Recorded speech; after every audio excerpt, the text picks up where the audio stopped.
सिया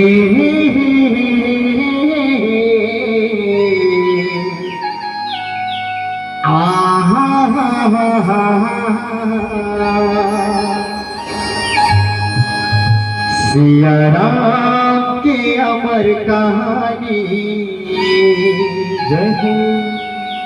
भोले पार्वती ला सुनावा थे रे।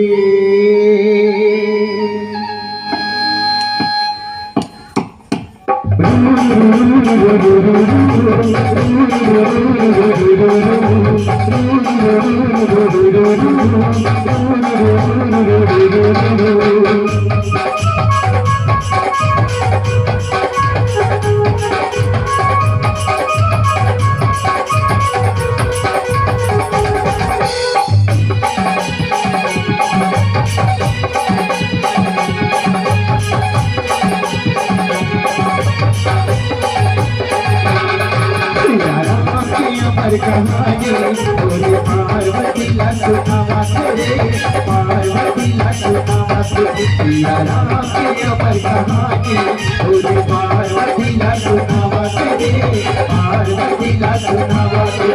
एक राजा की रानी लिखे बाल की असजानी, एक राजा की रानी लिखे बाल की असजानी। लेकर जैसे तुलसी बगरावा रे,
Thank you.